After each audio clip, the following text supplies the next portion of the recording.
TK. Jumpa lagi dengan saya Apriliza, calon guru penggerak angkatan 11 dari SMA Negeri 14 Merangin. Nah, pada kali ini saya akan menyajikan video aksi nyata untuk modul 1.4 dengan materi budaya positif. Nah, pada aksi nyata kali ini saya akan menyajikan bersama teman saya sesama CGP angkatan 11. Jadi pada kegiatan ini kami akan bergantian menyampaikan materi budaya positif. Selamat menyaksikan. Assalamualaikum warahmatullahi wabarakatuh. Alhamdulillahirrahmanirrahim. Assalatu wassalamu ala asrofil anbiya'i wal mursalin wa ala alihi washabihi wasalillahi ajma'in, amma ba'du. Yang kami hormati Ibu Kepala SMA Negeri 14 Merangin, Ibu Apriliza MPD. Yang kami hormati Bapak Kasubag Tata Usaha, Bapak Fadlan Ma'arif SPDI. Yang kami hormati Bapak Ibu Majelis Guru yang sempat hadir pada pagi hari ini. Syukur alhamdulillah kita diberi kenikmatan berupa kesehatan dan kesempatan sehingga kita semua dapat berkumpul di ruang kelas 12 IPA untuk mengikuti kegiatan diseminasi atau pengibasan berkenalan tentang budaya positif yang akan disampaikan oleh calon guru penggerak angkatan ke-11, yaitu oleh Ibu Apriliza MPD dan Ibu Helina SPDI. Salawat dan salam tak luput kita hadiahkan kepada junjungan kita Nabi besar Muhammad SAW, yang mana telah membawa kita dari alam kebodohan, alam kejahiliahan ke alam yang terang benderang, penuh dengan pancaran iman, Islam dan juga teknologi yang kita rasakan saat ini. Mudah-mudahan kelak di yaumil akhir kita mendapatkan syafaat darinya. Amin ya rabbal alamin. Bapak Ibu yang kami hormati, sebelum kita memulai acara di pagi hari ini, alangkah lebih baiknya kita memulainya dengan mengucapkan lafaz basmalah. Bismillahirrahmanirrahim.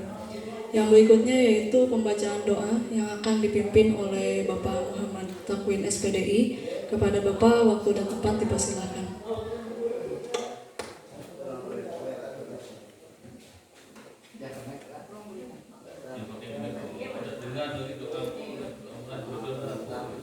Astagfirullah, astagfirullah. A'udzu billahi minasyaitonir rajim. Bismillahirrahmanirrahim. Alhamdulillahirabbil alamin wassalatu wassalamu ala rasulillah ajma'in. Allahumma shalli ala sayyidina Muhammad, Allahumma shalli ala sayyidina Muhammadin wa ala alihi wasallim wa sallim. Allahumma inna as'alukal huda wa tuqa wal afa wal ghina. Allahumma inna as'alukal huda wa tuqa wal afa wal ghina. Allahumma inna as'alukal huda wa tuqa wal afa wal ghina.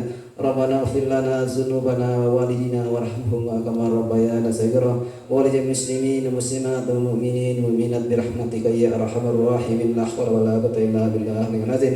Allahumma inna as'aluka salamatan fid din wa afiyatan fil jasad wa ziyadatan fil ilmi wa barakan fil rizqi wa tawbatan qabla al maut wa rahmatan ba'da al maut. Allahumma inna bisyukuratul maut wa najatan min nar wa qadar hisab. Rabbana la tuzigh qulubana ba'da idh hadaytana wa hab lana min ladunka rahmatan innaka antal wahhab. Rabbana atina fid dunya hasanah wa fil akhirati hasanah wa qina azabannar. Subhana rabbika rabbil izzati amma yasifun wa salamun mursalin walhamdulillahi rabbil alamin. Taqabbalallahu minkum.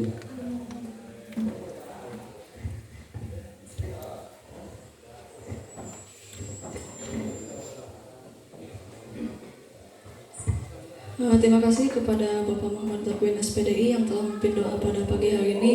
Mudah-mudahan dengan pembacaan doa tadi, acara kita senantiasa diberkahi dan dirahmati oleh Allah SWT. Amin ya rabbal alamin.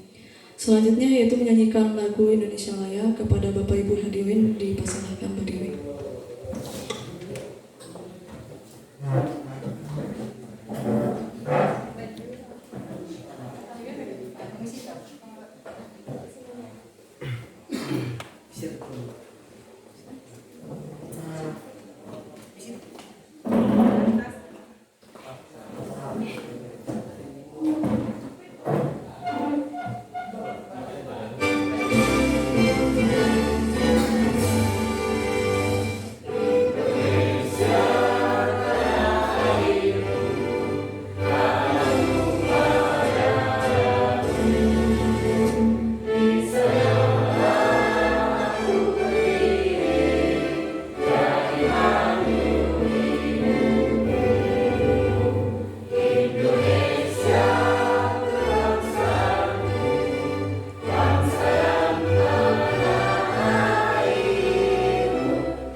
Acara selanjutnya yaitu kata sambutan sekaligus pembukaan dari kegiatan diseminasi tentang budaya positif di SMA Negeri 14 Merangin, calon guru penggerak angkatan ke-11 yang akan disampaikan oleh Ibu Kepala Sekolah kepada Ibu Apeliza MPD. Waktu dan tempat dipersilakan.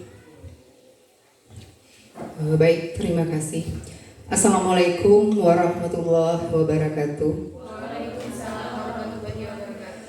Yang saya hormati Bapak Ibu Majelis Guru beserta seluruh staf SMA Negeri 14 Merangin yang sempat hadir di ruang ini.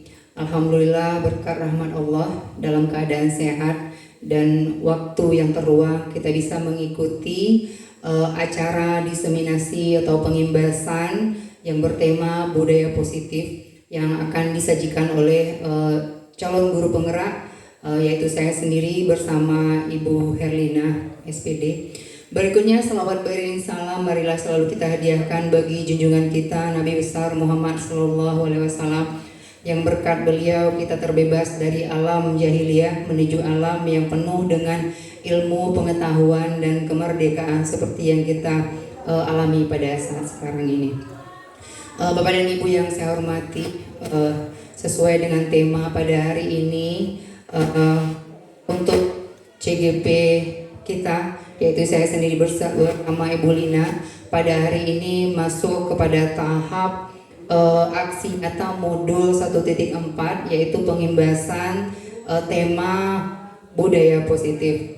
Nah, sebelumnya kita sudah menyajikan pada pendampingan individu 1 modul pendampingan 2 dengan tema visi guru penggerak. Nah, oleh sebab itu dari kesemuanya itu kita semua paham bahwa sebenarnya ilmu yang kita dapatkan dalam pendidikan guru penggerak ini benar-benar bisa kita jadikan acuan sebagai pedoman kita dalam melaksanakan tugas kita sebagai guru di sekolah dan juga dipersiapkan sebagai pemimpin pembelajaran untuk sekolah maupun pengawas sekolah. Oleh sebab itu saya menghimbau Bapak dan Ibu guru semua, semoga di angkatan 12 nanti akan ada lagi guru-guru kita dari SMA Negeri 14 Merangin yang mendaftar dan lolos untuk bisa mengikuti pendidikan guru penggerak dengan segala harapan dan fasilitas yang disajikan oleh BGP. Kemudian sebelumnya juga saya mengucapkan terima kasih atas kesediaan waktunya Bapak dan Ibu untuk hadir berdasarkan undangan kami. Semoga setelah ini dari penampilan saya berdua dengan Ibu Herlina ada banyak hal yang dapat kita pelajari dan bisa kita terapkan dalam rangka melaksanakan perubahan dalam kinerja kita sebagai guru ke depannya. Mungkin untuk sambutan dari saya segitu dulu. Dengan membacakan bismillah saya buka kegiatan diseminasi budaya positif bagi calon guru penggerak angkatan 11 di SMA Negeri 14 Merangin. Oke. Assalamualaikum warahmatullahi wabarakatuh. Terima kasih kepada Ibu Kepala Sekolah yang telah menyampaikan sambutannya sekaligus membuka kegiatan kita di pagi hari ini, yaitu kegiatan diseminasi berkenaan tentang budaya positif di sekolah kita. Yang selanjutnya yaitu pemaparan materi yang akan disampaikan oleh calon guru penggerak angkatan ke-11, yaitu Ibu Herlina SPDI. Namun sebelumnya kami persilahkan Bapak Ibu untuk mencicipi hidangan yang telah kami sediakan. Kepada Ibu Herlina SPDI, waktu dan tempat dipersilahkan.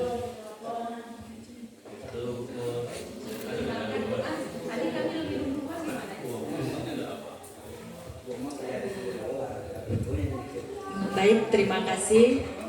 Assalamualaikum warahmatullahi wabarakatuh.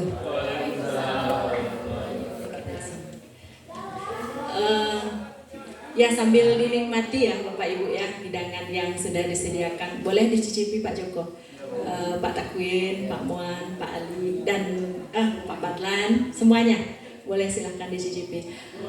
Jadi pada kesempatan kali ini saya mengucapkan banyak terima kasih kepada Ibu Kepala Sekolah yang sudah memfasilitasi kegiatan ini. Kemudian terima kasih banyak kepada Bapak Ibu yang sudah menyempatkan hadir untuk mengikuti kegiatan diseminasi dari aksi nyata budaya positif yang nanti akan kami paparkan. Sebelum masuk ke materinya, kita kayaknya refresh dulu sedikit dah Bapak Ibu ya, intermezzo istilahnya, supaya tidak terlalu tegang. Jadi kita perlu mengendorkan sedikit otak kita, otak sarafnya. Otak saraf belum, nanti otak saraf Ibu Bella. Kalau sekarang ini kita refresh sedikit saja. Bapak Ibu semuanya mungkin bisa perhatikan ke depan di sini. Nah, saya sedikit nampak tak ya tulisannya? Kelihatan ya. Jadi bisa di zoom. Ya. Intermezzonya sedikit. Di sini kita main tebak-tebakan ya Bapak Ibu ya. Jadi bayangkan Bapak Ibu itu adalah seorang super base. Kita kan guru ya. Pak Pata langsung membayangkan. Bayangkan Bapak Ibu itu adalah seorang super bus. Kita super bus dari Masurai ke Padang ya Pak ya. Jadi dari Masurai itu ada penumpang yang pertama itu sebanyak 6 orang. Ada 4 laki-laki, kemudian ada 2 perempuan. Seterusnya jalan lagi ya. Kemudian sampai di Bangko, penumpang yang laki-laki 3 orang tadi turun. Naik lagi penumpang 8 orang. Ada penumpang 5 orang penumpang laki-laki dan 3 orang penumpang perempuan gitu ya. 8 orang jadi ya semuanya. Nah, pertanyaannya ini lah diingat ya Bapak Ibu ya. Pertanyaannya ya 8 orang yang naik tadi. Jadi pertanyaannya, berapakah usia dan apa warna baju dari supir busnya? Silakan. Kalan silakan. Biasanya tak pakai baju. Kalau Bapak tanya seperti itu, tapi kayaknya kurang pas Pak. Ayo mungkin Bapak Ibu yang lain bisa memberikan jawabannya. Ya, berapakah usia dan apa warna baju sebenarnya? Silakan Ibu Yani. Berapakah usia apa warna baju supir bus? Iya. Kan tadi kita membayangkan kita sendiri. Luar biasa. Jadi berapa usia dan warna baju supir busnya Bu Yani? Warna bajunya putih. Iya. Wah, tepuk tangan dulu untuk Bu Yani. Usianya 27 tahun. Ya. Baru 29 ya, masih muda. Aduh, 27. Wah, muda banget ya. Ya, tepuk tangan lagi untuk Bu Yani. Luar biasa Bu Yani ya. Ternyata ini sebenarnya pertanyaannya tidak jelas, tapi melatih untuk kita tetap fokus ya Bapak Ibu ya. Jadi kuncinya betul kata Bu Yani tadi, kuncinya itu bayangkan kita menjadi seorang supir bus. Berarti kalau Bapak Ali itu kan berapa tuh Pak? Umur baru 18. Oh, 18. Warna baju kaki ya Pak ya. Jadi itu tambah 30 ya. Boleh ya Pak ya. Jadi di sini intinya kita melatih fokus ya Bapak Ibu ya. Luar biasa Ibu Yani pagi-pagi lah fokus kayaknya ya. Mungkin bisa sambil dicicipi lagi ya Bapak Ibu supaya lebih fokus lagi. Sekarang kita boleh masuk ke sebelum memulai materinya, kita membuat keyakinan kelas. Slide sebelumnya Bu, slide nomor 2 Bu. Nah ya, membuat keyakinan kelas untuk kelangsungan dari kegiatan kita ini. Silahkan Bapak Ibu mungkin mengusulkan apa hal yang perlu kita terapkan di kelas untuk supaya nanti kelas ini bisa berjalan dengan nyaman gitu, dengan aman dan tertib. Yang pertama mungkin kita harus saling menghargai ya Bapak Ibu ya. Mungkin bisa ditambahkan lagi Bapak, Ibu, Pak Takmin mungkin bisa menambahkan apa lagi Pak yang perlu? Atau dari Bapak Ibu yang lainnya? Mungkin HP-nya mulai di silent, mode silent gimana? Tidak? Setuju? HP di silent, berarti disiplin waktu berarti kakak jatah buat saya 30 menit, Bu Liza 30 menit ya. Ingatkan kalau saya lupa ya betul. Iya. Disiplin waktunya terus bisa ditarik ke bawah coba kayaknya Bu. Ada lagi yang untuk kita kelas mungkin Ada usul Bu? Ya, silakan Ibu. Mungkin biar tertib kita bicara saat dipersilahkan ya. Iya. Tepuk tangan dulu. Iya. Oke. Biar kita saling mendengarkan. Ya, boleh Bu. Setuju ya? Setuju. Berbicara saat setelah dipersilahkan. Kayaknya itu. Ada lagi kira-kira? Iya. Oh, iya. Berarti kerapian di sini kayaknya kerapian tempat yang harus kita perhatikan ya Bu Tuti ya. Berhubung kita di numpang gitu kan di kelas 12 IPA, jadi untuk kerapian kelasnya berarti menjaga kebersihan dan kerapian kelas. Wah, ya. Ini kayaknya memperhatikan keindahan ya Bu Tuti ya. Ada lagi? Dikecilin belayar dulu.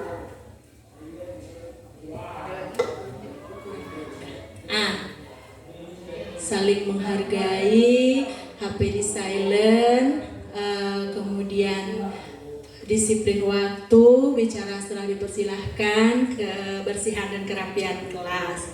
Ada lagi kira-kira Bapak Ibu sudah, ini rasanya kalau sudah kita jalankan keyakinan kelas kita, insya Allah nanti kegiatan kita berjalan dengan aman, nyaman, dan tertib ya Bapak Ibu ya.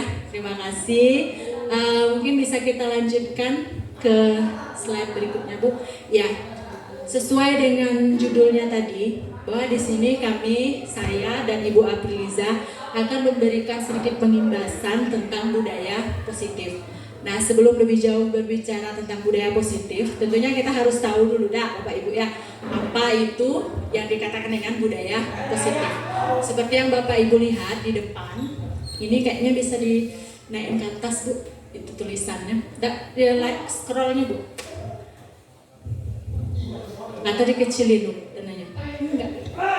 Yang paling pinggir sini. Yang pinggir Bu. Yang di pinggir itu. Mau kecilin video. Ukurannya tadi Bu Ibu tambah tadi.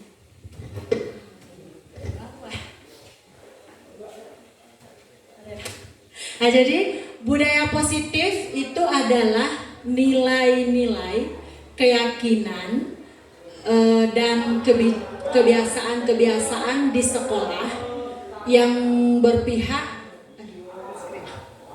Nah, bisa dimatikan berarti ya. Jadi budaya positif itu adalah nilai-nilai atau keyakinan-keyakinan dan kebiasaan-kebiasaan di sekolah yang berpihak kepada murid agar murid dapat berkembang menjadi pribadi yang kritis, penuh hormat dan tanggung jawab. Budaya positif di sekolah itu dapat membuat murid merasa nyaman, aman, dan menyenangkan. Kita di sini ingin membuat murid itu, artinya jangan lupa kita berpihak kepada murid, Bapak Ibu ya. Jadi berpihak kita kepada murid itu berdasarkan nilai-nilai atau keyakinan dan kebiasaan di sekolah kita itu yang akan menimbulkan rasa tanggung jawab. Kemudian membuat murid itu merasa nyaman, kemudian mampu untuk bernalar kritis. Ini sekilas tentang budaya positif. Nah, apa tujuannya? Mungkin di slide berikutnya Bu.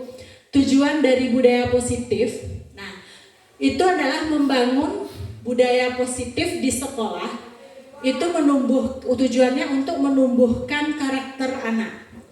Adapun karakter yang diharapkan yaitu menjadi manusia dan anggota masyarakat untuk mencapai keselamatan dan kebahagiaan seperti tujuan pendidikan nasional, seperti yang tercantum dalam profil pelajar Pancasila.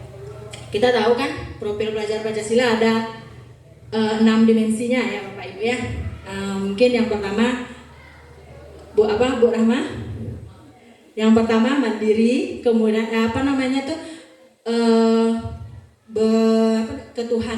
berketuhanan, kemudian berkebenekaan, mandiri, reflektif, kreatif, inovatif. Itu termasuk ke dalam tujuan dari profil pelajar Pancasila, bernalar kritis ya. Jadi di sini tujuan dari budaya positif ini adalah untuk menumbuhkan karakter anak. Karakter anak di sini itu yang diharapkan tentu karakter yang baik.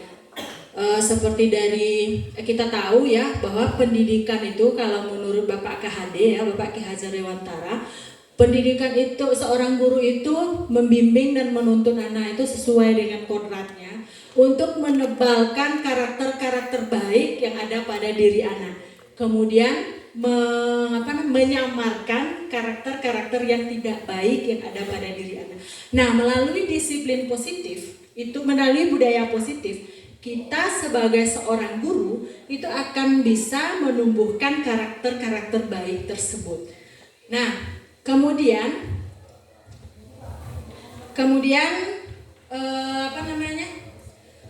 di slide selanjutnya di budaya positif ini ada beberapa materi nantinya akan kita bahas ya Bapak Ibu ya, yang akan kita diskusikan. Jadi yang pertama itu tentang disiplin positif dan nilai-nilai kebajikan universal. Kemudian yang kedua teori budaya positif itu berkaitan dengan teori motivasi, hukuman, dan penghargaan serta restitusi. Kemudian budaya positif itu nanti berkaitan dengan keyakinan kelas, kebutuhan dasar manusia dan dunia berkualitas. Kemudian restitusi, baik itu 5 posisi kontrol ataupun segitiga restitusinya. Nah, di sini nanti saya akan menjelaskan sedikit memaparkan tentang yang pertama, yaitu disiplin positif dan nilai-nilai kebajikan universal. Nah, disiplin positif itu ya, kalau disiplin kita kan sering dengar ya Bapak Ibu, disiplin dalam tepat waktu, pulang tepat waktu, pokoknya kita mengerjakan sesuatu tepat waktu. Itu kan yang tergambar di pikiran kita, gitu kan ya. Jadi disiplin positif itu merupakan cara penerapan disiplin yang mengajarkan anak bertanggung jawab dan menumbuhkan kesadaran diri berdasarkan nilai-nilai kebajikannya. Nah, disiplin positif itu lebih ke arah disiplin diri. Jadi anak-anak itu mendisiplinkan dirinya. Lebih ke arah mendisiplinkan diri yang dapat mengontrol diri dalam melakukan tindakan yang dapat membuat murid itu memahami dan menyadari berdasarkan motivasi internal. Motivasinya dari dalam. Bukan dari paksaan atau pujian atau berdasarkan dari hukuman. Nah, kemudian di selanjutnya disiplin positif ini, nah tadi kan dikatakan disiplin positif itu berdasarkan dari kebajikan universal. Nilai-nilai kebajikan universal itu adalah nilai-nilai yang disepakati bersama, lepas dari suku bangsa, agama, bahasa maupun latar belakang.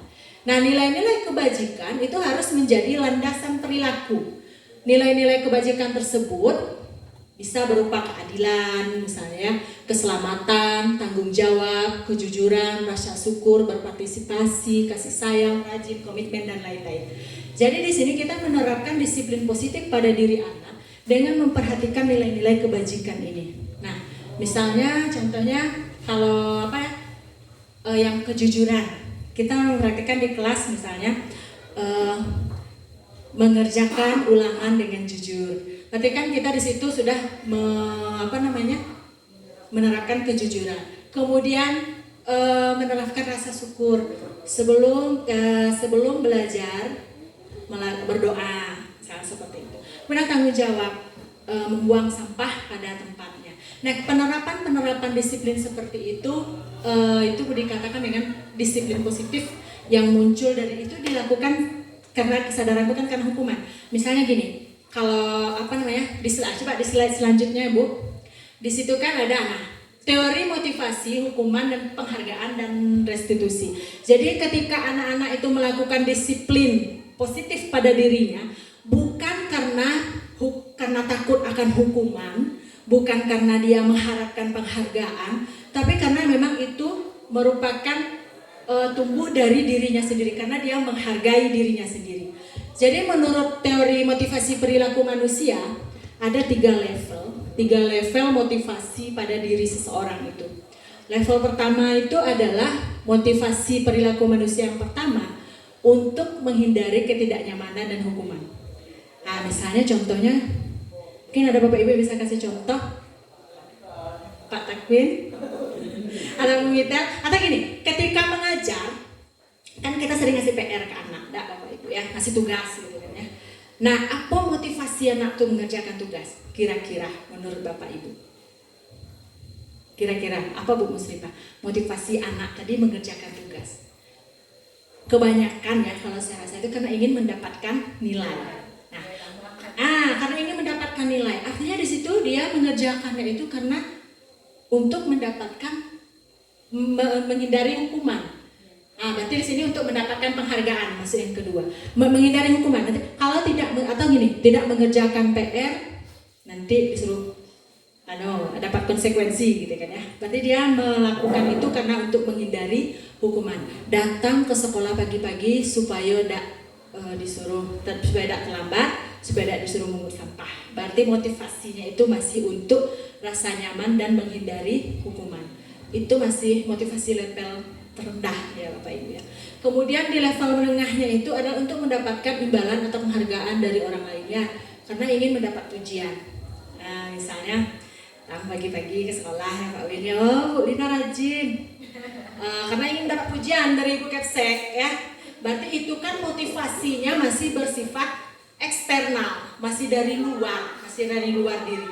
Jadi kita melakukan sesuatu itu, kita disiplin nih, disiplin positif yang kita lakukan. Cuman di sini kita masih levelnya itu masih mengharapkan imbalan atau penghargaan dari orang lain. Nah kemudian motivasi perilaku yang ketiga ini, sebaiknya kita memiliki motivasi yang seperti ini untuk menghargai diri sendiri dengan nilai yang diyakini. Misalnya tadi ya, kita datang pagi, kita yakin dengan kita datang pagi karena kita nih guru gitu ya, datang tepat waktu, seperti semboyannya guru Ing Ngarso Suntuludo, Ing Madio Mangunkarso, Peturi Handayani. Guru itu di depan memberi teladan ya Pak Lia, kemudian di tengah-tengah membangun motivasi dan di belakang memberikan dorongan. Nah, kita tahu kita ditiru dan diguguk oleh murid. Nah, berarti di situ kita kesadaran ada dalam diri kita, gitu ya. Kita menyadari kita perlu untuk menghargai diri kita dengan datang tepat waktu. Misalnya seperti itu.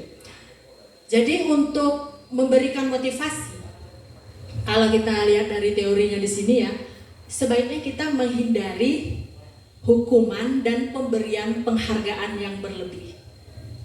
Nah, kenapa? Saya sempat kaget ya Bapak Ibu ya kemarin itu. Ternyata pemberian penghargaan itu juga berdampak buruk terhadap anak.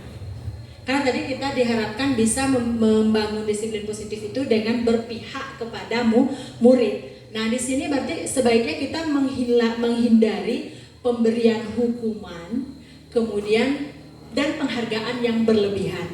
Tujuannya adalah untuk membangun motivasi di nyambung ya, motivasi internal atau motivasi untuk menghindari motivasi eksternal tadi, supaya bisa timbul motivasi internal dalam diri. Jadi bukan berarti kita tidak boleh memberikan penghargaan ya Bapak Ibu ya. Kita boleh memberikan penghargaan, tetapi penghargaan kita itu memfasilitasi semuanya gitu, seperti itu. Jadi kita menghindari hukuman supaya motivasi internal itu bisa tumbuh dalam diri murid. Nah, ini berkaitan, jadi di antara disiplin positif dengan motivasi itu saling berkaitan. Untuk menimbulkan disiplin positif itu sebaiknya menumbuhkan motivasi internal dalam diri siswa kita, seperti itu. Nah, kemudian yang berikutnya Bu. Nah, tadi kan ada ya hukuman dan penghargaan serta restitusi. Hukuman ya kita tahu dah, tidak datang, kamu terlambat keliling lapangan 10 kali, seperti itu. Itu kan termasuk ke dalam hukuman ya Bapak Ibu. Kemudian penghargaan dari kamu dapat hadiah gitu ya, dapat reward. Nah, kemudian ada restitusi. Restitusi itu adalah proses yang membantu siswa memperbaiki kesalahan mereka. Kesalahan mereka sehingga mereka dapat kembali ke kelompoknya dengan karakter yang lebih kuat. Restitusi itu adalah cara menanamkan disiplin positif pada siswa tanpa menghakimi, tetapi dengan memberikan kesempatan kepada siswa secara bebas. Nah, itulah tadi ya, sama kayak kita memberi perlunya tadi keyakinan tadi itu.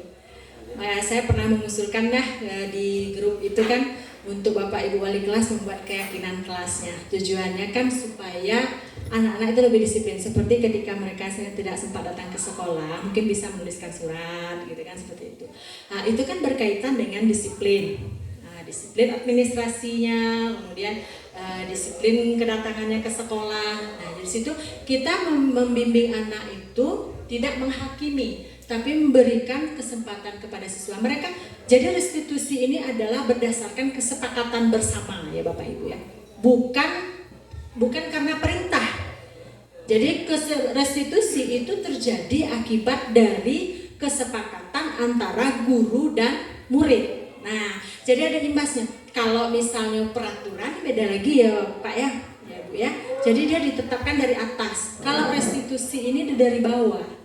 Dari bawah kemudian kita sepakati, dan itulah nanti yang akan kita jalankan untuk membuat kelancaran, kenyamanan, dan ketertiban di kelas kita. Nah kemudian yang selanjutnya lagi itu ada, nah ini tadi keyakinan kelas tadi. Jadi restitusi itu penerapannya dalam keyakinan kelas Bapak Ibu ya. Jadi dalam keyakinan kelas itu kita sebagai seorang guru itu berperan dalam mewujudkan terbentuknya keyakinan kelas dengan adanya kesepakatan, jangan lupa kesepakatan antara dua pihak, guru dan murid. Tidak ditetapkan oleh guru, makanya perlu kesepakatannya. Kemudian keyakinan kelas itu berupa pernyataan universal yang mudah diingat, dipahami dan diterapkan di lingkungan sekolah. Seperti kita tadi ya Bapak Ibu ya, sedang membuat keyakinan kelas sebelum memulai pelajaran. Jadi kita sama kayak saya kan guru mapel ya Bapak Ibu ya. Sebelum memulai kita ada keyakinan kelasnya. Jadi supaya pembelajaran kita itu bisa berjalan dengan baik, anak-anak menjadi disiplin dalam pembelajarannya. Nah, mungkin ini ada beberapa contoh di slide berikutnya, contoh dari, nah ini contoh keyakinan kelas ini saya comot dari itu ya, dari Google ya Bapak Ibu ya. Di sini ada keyakinan kelas ini untuk SMA nih, tanggung jawab, disiplin, aktif, kreatif, toleransi, peduli lingkungan. Sesuai dengan namanya tadi, bahwa keyakinan kelas itu yang mudah diingat, kemudian yang menggunakan kata positif, tidak menggunakan konotasi negatif ya. Nah, kira-kira Bapak Ibu, dari 3 contoh keyakinan kelas ini, adakah yang tidak sesuai dengan ketentuan keyakinan kelas tadi? Mungkin bisa bentar saya lihat ya. Di sini ada keyakinan kelasnya, hormati gurumu, kemudian tidak berkata kotor, sopan santun, saling menyayangi, saling menolong, fokus belajar. Ini keyakinan kelas 3. Ini contoh lagi keyakinan kelasnya.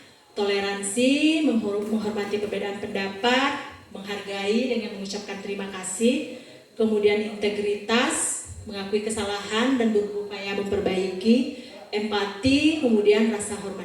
Nah, dari ketiga keyakinan kelas ini, kira-kira Bapak Ibu ada yang mungkin bisa ditengok ke depan, boleh gitu ya, dari tadi saya membicarakannya, karena kan kita tahu tadi keyakinan kelas tadi di slide sebelumnya itu kan mudah diingat, kemudian menggunakan nilai-nilai kebajikan universal tadi, tidak menggunakan konotasi negatif. Nah, mungkin dari ketiga ini contoh keyakinan kelas ini ada yang kira-kira ada yang tidak sesuai gitu kan, seharusnya gitu. Bisa atau sudah pas seperti ini Bapak Ibu contohnya. Nah, mungkin Bapak Ibu bisa perhatikan di sini, di kata tidak berkata kotor, kalimat negatif. Sebaiknya seperti apa Bu? Bagaimana Bapak Guru Bahasa Indonesia, Pak Joko, Pak Ali, ya kan Pak ya? Coba tengok ya Bu ya, di slide sebelumnya itu kan keyakinan kelas itu, mungkin bisa di back Bu satu. Nah, keyakinan kelas itu berupa pernyataan universal dan mudah diingat ya, bebas dari unsur sara, agama, ras, segala macamnya ya, mudah dipahami dan diterapkan di lingkungan sekolah. Di lingkungan sekolahnya berupa pernyataan universal, jadi tidak menggunakan konotasi negatif. Nah, sedangkan di sini tadi saya lihat ini ada tidak berkata kotor. Sebaiknya seperti apa ya Bapak Ibu ya? Atau gini kan ya, ada juga peraturan tidak boleh makan ikan. Tidak boleh itu kan tidak boleh. Sama kayak misalnya tidak boleh nakal ya. Sebenarnya kan kalau anak SD gitu nak Pak ya. Sebenarnya kan kamu harus jadi anak baik ya, seperti itu lah ya Pak ya kira-kira. Jadi ini tidak berkata kotor itu harusnya berbicara dengan sopan gitu ya Pak ya.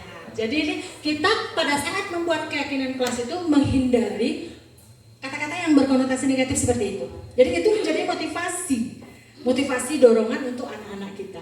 Jadi di sini tidak berkata sopan gitu, atau bersikap sopan santun. Nah, jadi seperti itu. Kalau dari sini tadi kita bisa membuat keyakinan kelas kita Bapak Ibu dengan beracuan ke ketentuan tadi. Jadi keyakinan kelas ini tujuannya untuk menumbuhkan disiplin positif pada diri anak. Coba diperhatikan, tanggung jawab ini termasuk ke dalam dimensi profil pelajaran Pancasila kah Bapak Ibu? Masuk. Nah, berarti di sini kita sudah mengajarkan anak untuk mendisiplinkan dirinya dari dalam. Berarti sebagai seorang siswa, saya memang harus bersikap bertanggung jawab. Nah, kemudian disiplin. Kira-kira tanggung jawab sama disiplin beda enggak ya Bapak Ibu? Beda enggak? Beda mungkin? Ada yang bisa menjelaskan? Ya, disiplin sama tanggung jawab kira-kira beda enggak? Coba. Tapi tadi upacara ada disiplin. Iya betul, tadi pagi Bu Musrifah upacara membicarakan tentang disiplin. Gimana tuh Bu Musrifah? Silakan Bu. Ya silakan Bu Musrifah. Ya menurut Ibu Musrifah itu tanggung jawab sama disiplin itu kira-kira beda nggak? Gitu. Kalau misalnya sekiranya beda ya udah berarti 2 gitu kan poinnya. Kalau misalnya sama berarti kan ini cukup yang mana kira-kira lebih kuat untuk menjadi keyakinan kelas untuk menerapkan disiplin positif pada diri siswa kita. Beda ya Pak Pelana. Coba. Bu Musrifah belum selesai.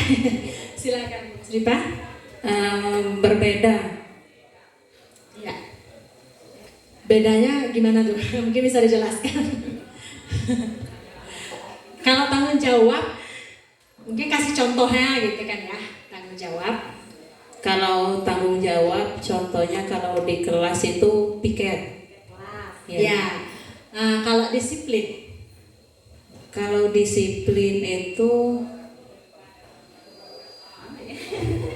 masuk tepat waktu gitu. oh iya. Kalau misalnya datang terlambat piket, melaksanakan piket itu termasuk tanggung jawab atau disiplin kira-kira? Nah, Tanggung jawab dengan disiplin itu. iya. Sudah. Jadi menurut Ibu Musrifah itu berbeda ya. Coba menurut Pak Pradlan tadi juga berbeda. Mungkin bisa lebih dijelaskan lagi. Terima kasih Ibu Musrifah. Baik, kalau menurut kami tanggung jawab dan disiplin itu berbeda karena apa? Kalau tanggung jawab itu lebih kepada tugas yang diberikan kepada individu tersebut gitu. Sedangkan disiplin itu adalah individu itu untuk mematuhi aturan yang ada gitu. Nah, itu lebih kepada disiplinnya, misalnya disiplin waktu. Kemudian kalau tanggung jawab itu saat dia diberi tugas, dia melaksanakan tugas tersebut. Nah, beda dengan disiplin adalah kalau tugas tersebut tidak dilaksanakan, dia lepas tanggung jawab. Lepas dari tanggung jawab maksudnya seperti itu. Kalau disiplin itu saat tugas itu dia laksanakan, kita kasih waktu misalnya 2 hari. Nah, dia akan disiplin waktu untuk mengumpulkan tugas itu 2 hari itu gitu. Nah, jadi disiplin itu lebih daripada implementasi daripada tanggung jawab itu sendiri gitu. Jadi makanya kalau tanggung jawab itu dan disiplin itu memang berbeda gitu penjelasannya gitu. Mungkin seperti itu, Bu. Ya, baik, terima kasih. Perlahan untuk perlahan dengan Bu Musrifah ya. Ya, benar ya. Kalau sepakat kita nih, disiplin dengan tanggung jawab tadi berbeda. Jadi kalau tanggung jawab misalnya kita kasih tugas dengan anak, dengan dia sudah mengerjakan udah selesai, dia udah tanggung jawab. Tapi kita kasih tugas misalnya dengan jeda waktunya, misalnya hari ini harus dikumpulkan. Dia mengumpulkannya besok, dia mengerjakan, dia sudah tanggung jawab, tapi dia tidak disiplin. Jadi antara disiplin dengan tanggung jawab tadi berbeda. Ya oke. Berarti kita bisa membuat tanggung jawab, disiplin, aktif, kreatif, toleransi, peduli lingkungan. Nah kalau di sini aktif ini, aktifnya konotasi yang positif ya Bapak Ibu ya. Anak-anak loncat sana sini itu kan aktif, ya Bu ya. Jadi aktif di sini maksudnya seperti ini. Mungkin ketika belajar, ketika diberikan umpan balik oleh gurunya, siswanya menanggapi, mungkin seperti itu. Nah, kalau aktif, kalau untuk ukuran anak-anak SMA mungkin ya seperti itu. Kalau untuk aktif untuk ukuran anak TK, beda lagi ya Bu ya. Lompat sana sini itu aktif kalau anak TK kan. Tapi di sini aktifnya adalah kita ini kembali kepada berpikir kritis. Jadi anak tadi ketika misalnya dalam proses pembelajaran dia mau berkontribusi, misalnya dalam kelompok dia berkolaborasi, aktif menyampaikan pendapat, kemudian memberikan masukan, kritik dan saran. Nah, jadi ini contoh dari keyakinan kelas yang mungkin bisa kita terapkan ya Bapak Ibu ya. Bukan sebaiknya ya Bu ya, sebaiknya kita menerapkan keyakinan kelas ini untuk menumbuhkan nilai-nilai disiplin yang berdasarkan dari sikap disiplin yang berdasarkan dari nilai-nilai kebajikan universal tadi. Itu harapannya adalah kita bisa membuat siswa menjadi nyaman. Ingat ya, keyakinan kelas itu berpihak kepada murid. Artinya di situ kita menyepakati. Nah, kemudian disiplin positif itu juga bisa kita lakukan dengan menerapkan pembiasaan positif. Sebenarnya di sekolah kita sudah sering diterapkan ya Bapak Ibu ya. Contoh pembiasaan positif ini seperti 5S. Apa 5S? Bu Mitel? 5S? Bismillahirrahmanirrahim. Menurut saya 5S itu senyum, salah, sapa dan santun. Senyum, salam, sapa dan sopan dan santun. Jadi kalau sebaik idealnya ya Bapak Ibu ya, pagi-pagi itu ketika murid datang kita menunggu kedatangan murid, kemudian senyum, pagi anak-anak, salam, kemudian mereka salam itu dengan sopan, kemudian santun ya. Ya itu ekspektasi kita kan seperti itu ya, seharusnya memang seperti itu.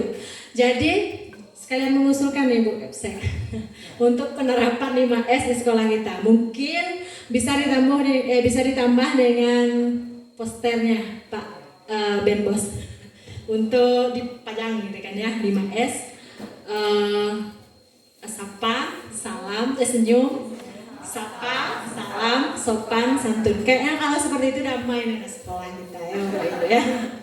Itu kan salah satu kebiasaan positif. Itu menimbulkan nanti disiplin positif pada diri anak. Oh ya, pagi-pagi memang harus datang seperti itu. Banyak ya Bapak Ibu ya. Coba bolehlah ditanyakan dengan anak-anak tuh. Saya pernah di kelas EB itu nanya ya, tadi pagi siapa yang mau berangkat ke sekolah itu salam sama orang tuanya. Separuh ada yang salam. Alasannya orang tuanya keladang lah, inilah itulah, banyak lah ya alasannya. Dan itu mempengaruhi memang sikap anak. Karena ini pembiasaan baik seperti ini seharusnya memang mungkin awalnya di sekolah, gitu. Kita menerapkan di sekolah dan itu nanti terbawa ke rumah, luar biasa efeknya ya Bapak Ibu ya. Kemudian ini siapa yang senam-senam belum Bu? Pembiasaan positif tadi. Ini senam, menyegarkan, apa namanya Pak? Istilahnya Bapak Pak Guru Bahasa, cerdas, sehat jasmani ya, sehat jasmani rohani. Nah kemudian ini sehat jasmani ini, sehat rohaninya ya Bapak Ibu ya. Jadi di situ pembiasaan kalau di sekolah kita ini baru sholat zuhur berjamaah. Memang seharusnya Bu pembiasaan sholat zuhur berjamaah ini guru yang mengajari kelas ngajak anaknya pergi ke musola. Guru yang pas ada di kelas ngajak. Kalau anak itu diperintahkan bayar tanpa diberikan contoh, mungkin mereka tidak ngerti gitu ya Bapak Ibu. Jadi saya satu kelompok ikut di guru penggerak itu Bapak Ibu ada Bapak Ribut Widodo namanya. Beliau itu dari SMP 17 kalau salah Bu. Di sekolah beliau itu sudah diterapkan sholat duha Bapak Ibu. Sholat duha berjamaah, luar biasa. Saya salut sama Bapak itu. Ini kita menerapkan sholat zuhur berjamaahnya kayaknya masih belum konsisten. Ini saya sengaja tampilkan ya Bapak Ibu ya, untuk supaya kita lebih konsisten dalam menerapkan pembiasaan positif seperti ini. Karena ini sebenarnya nampaknya sangat baik, sangat bagus ya untuk menimbulkan motivasi internal dalam diri siswa agar mereka mampu bersikap disiplin dengan pembiasaan-pembiasaan yang baik seperti ini. Jadi mungkin ada yang ingin kita sharing atau ingin kita diskusikan Bapak Ibu mengenai tadi disiplin positif, motivasi perilaku manusia, hukuman dan penghargaan restitusi. Kemudian silakan Pak Tri. Selamat siang Pak Tri. Ya, terima kasih sudah menghadiri Pak Tri ya.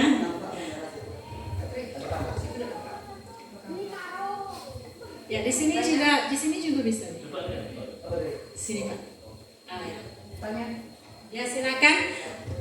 Mungkin ada yang perlu kita, mungkin ada ada masukan dari Bapak Ibu untuk sekolah kita, boleh ya Bapak Ibu ya, kira-kira itu bagusnya seperti ini untuk keyakinan kelas tadi ya, kemudian kebiasaan positif dan sebagainya tadi.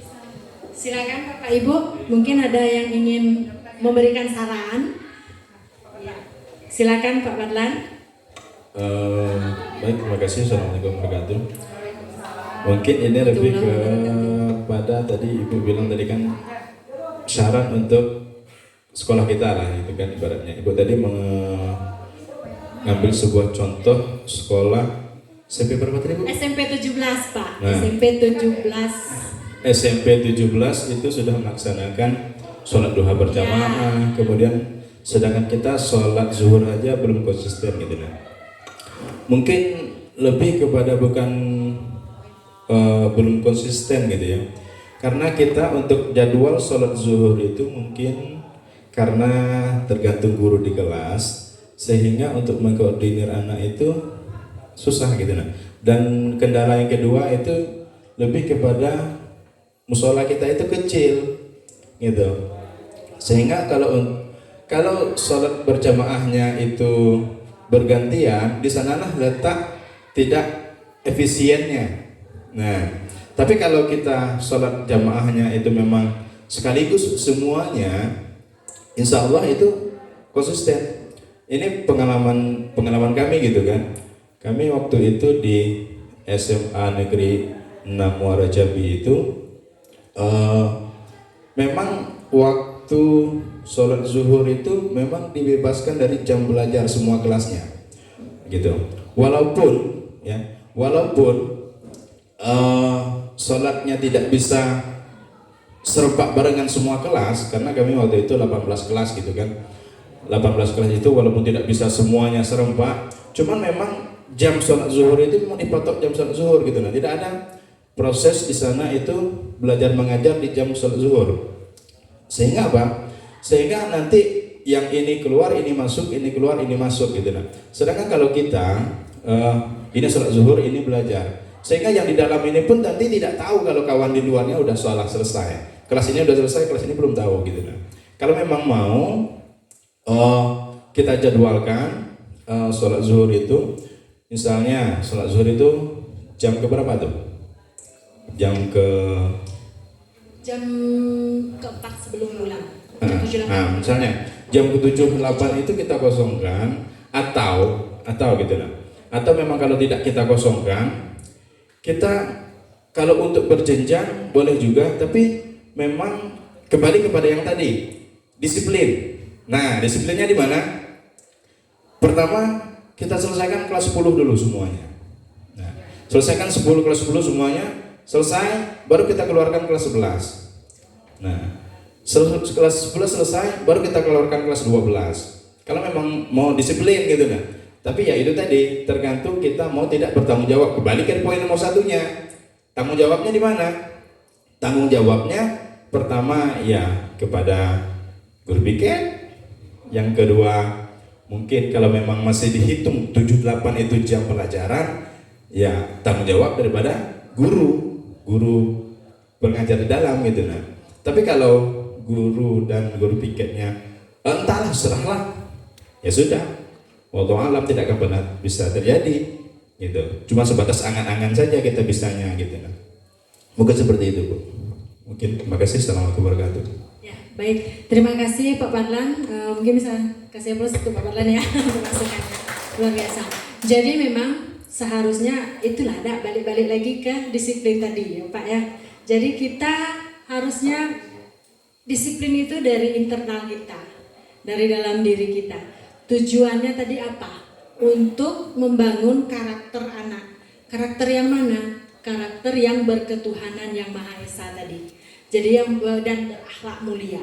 Jadi bersifat religius.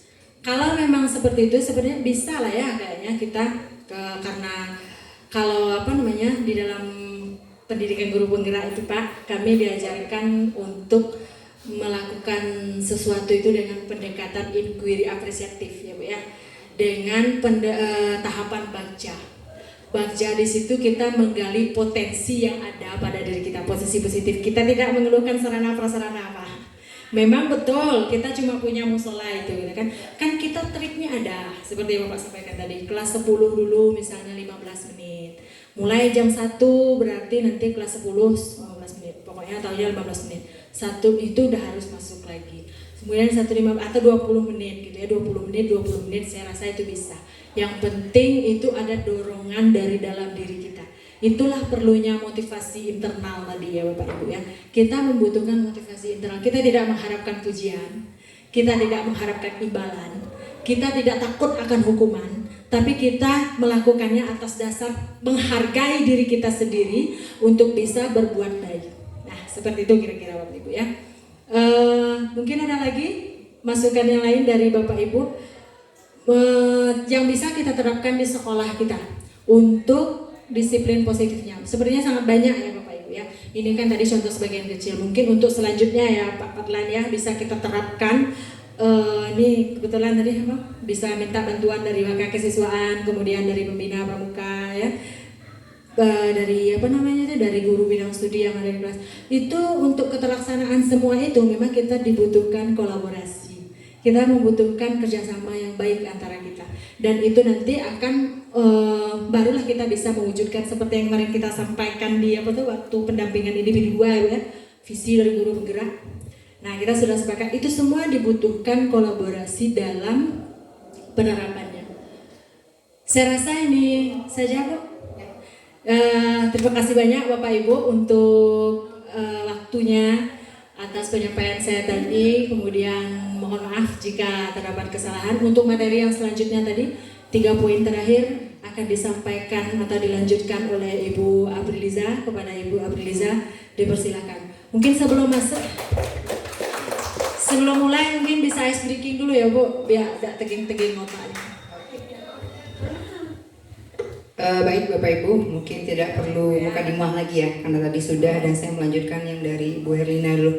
Tapi sebelumnya untuk Bapak Ibu yang baru masuk, akan saya simpulkan yang tadi disampaikan oleh Bu Lina ya Pak Dia, bahwasanya pada hari ini kami menyajikan tentang budaya positif di sekolah, baik itu untuk guru maupun dengan siswa.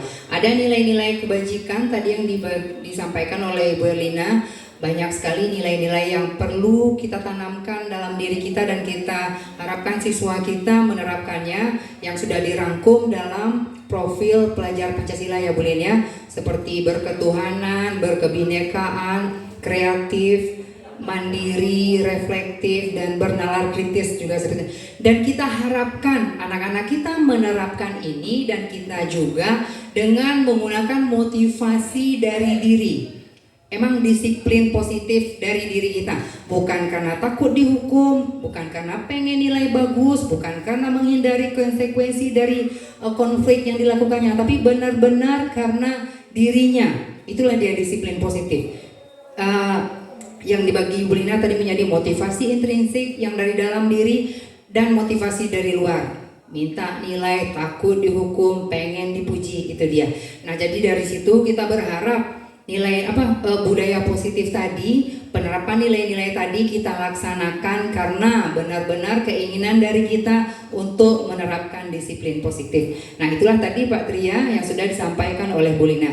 Jadi sebelum kita masuk ke materi saya untuk mengendorkan yang sudah tegang, mohon berdiri dulu Bapak Ibu. Berdiri mungkin biar nyaman di samping kursinya dulu. Nah ya, kita senam dikit gitu ya. Ya, kita ya yang pernah mengajar di SD ya Pak Alia, mungkin Bapak lebih paham ini. Kita bernyanyi. Bu Tuti bisa instruktur? Boleh? Oke, ya 1 tambah 1. Silakan Bu Tuti di sini. Oke, kita senam sambil bernyanyi 1 tambah 1. Boleh kita instruktur bertiga. Bapak Ibu ya. Ya, Paman tolong masuk Paman. 1 seperti ini Bapak ya. Tambah begini. 2 tambah begini. Sama dengan begini. Ya, 4 begini. Kanan, maaf ya, kanan. 8 goyang 2 kali bikin bulat. Ya. Nah, untuk 16 satunya loncat 1, 6-nya bulat sekali. Oke, kita sambil nyanyi. Ayo kita jangan di tempat dulu semuanya. 1 ditambah 1 sama dengan 2. 2 ditambah 2 sama dengan 4. 4 ditambah 4 sama dengan 8. 8 ditambah 8 sama dengan 16. Yeay, beri tepuk tangan dulu untuk kita semua. Silakan duduk Ibu instruktur kedua. Oh, oke. Kita harapkan setelah senam barusan yang tadinya tegang sudah kendor setelah ada tertawa ya. Ya Bapak dan Ibu, baru saja kita membahas nilai-nilai positif, nilai kebajikan universal yang nanti akan kita terapkan di kelas. Yang tadi seperti Ibu Lina sampaikan, untuk menerapkannya di kelas kita bentuklah keyakinan kelas ya Bapak dan Ibu ya. Nah, apa yang terjadi jika keyakinan kelas itu dilanggar oleh siswa-siswi kita? Tentulah sudah pernah kita alami ya Bapak Ibu ya. Ada anak yang telat, ada anak yang ribut, berantem, merokok. Tentu saja itu tidak sesuai dengan keyakinan kelas yang tadi kita buat di kelas. Sebelumnya, waktu observasi sebelumnya, Bapak Ibu ingat di mengisi PMM ada kesepakatan kelas. Nah, inilah dia sebenarnya. Cuma selama ini kita belum membahas dengan tuntas gitu. Nah, di sini kita bicara kebutuhan dasar manusia dan dunia berkualitas. Nah, begitu. Kira-kira Bapak Ibu, kebutuhan kita sebagai manusia apa ya? Tolong kasih saya contoh. Boleh sambil makan Bapak Ibu ya. Kebutuhan kita sebagai manusia untuk hidup itu kita butuh apa? Makan. Ya. Ya, Bu Tuti? Ya, kebutuhan dasar manusia itu kebutuhan primer, sandang, dan pangan. Oke, ya. Ada lagi yang lain kebutuhan hidup manusia apa saja? Ya, oke, silakan Ibu. Uang, ya. Kita semua butuh uang. Ibu Ekonomi. Ibu ekonomi, kira-kira kebutuhan hidupnya apa saja? Kebutuhannya sandang, pangan, dan papan. Sandang, pangan, dan papan. Oke, yang lain ada lagi mungkin? Ada lagi kebutuhannya? Untuk sandang, pangan, dan papan pakai duit, Pak. Ya, berarti ini semua materi ya. Ada lagi kebutuhan yang lain? Oke, silakan Pak Tri. Kebutuhan akan pendidikan. Kebutuhan akan pendidikan, baik. Ada lagi? Kebutuhan akan kesenangan, Bu. Itu dia. Kita butuh bersenang-senang biar nggak nyari duit terus gitu ya. Ada lagi Bapak Ibu? Jasmani rohani. Jasmani dan rohani tercover lah semua ya. Iya Pak Falan. kebutuhan yang paling penting itu oksigen, Bu. Oksigen. Bertahan hidup. Oke. Oke, lanjut boleh. Silakan. Kebebasan tuh boleh. Kebebasan. Boleh keluar masuk. Tolong boleh lanjut next berikutnya. Oke. Nah, marilah Bapak Ibu kita lihat agar dunia kita berkualitas, kira-kira apa yang harus terpenuhi. Ada yang pertama, bertahan hidup. Kita butuh oksigen, kita butuh makan, kita butuh uang tadi ya. Seperti yang sudah Bapak Ibu sampaikan tadi, kita butuh semuanya untuk bertahan hidup. Kemudian ada lagi rasa cinta dan kasih sayang Bapak Ibu ya. Kita butuh yang ini. Nah, ini sangat butuh ya. Seperti kami ya Bapak Ibu ya. Kalau mulai merengut di rumah, tidak jelas berarti ada yang kurang. Nah, iya. Biasanya ibu-ibu ini yang menuntut ya rasa cinta dan kasih sayang. Kadang kapasitasnya itu belum terpenuhi, mulailah uring-uringan tidak jelas di rumah gitu kan. Kadang bapak-bapak tidak peka, tidak ngerti ya. Jadi ini tidak cuma ibu-ibu, bapak-bapak juga butuh. Kita semua butuh rasa cinta dan kasih sayang. Kemudian begitu juga dengan anak-anak kita di sekolah. Mereka perlu rasa sayang dari gurunya, rasa cinta. Bagaimana kita memperlakukan mereka dengan penuh kasih sayang. Oke. Kemudian kebebasan. Ya, contohnya di kelas. Kita membentuk keyakinan kelas, kan kita melemparkan ke anak kesepakatan. Mereka bebas menentukan. Mereka maunya untuk belajar yang nyaman. Mereka maunya seperti apa? Ya.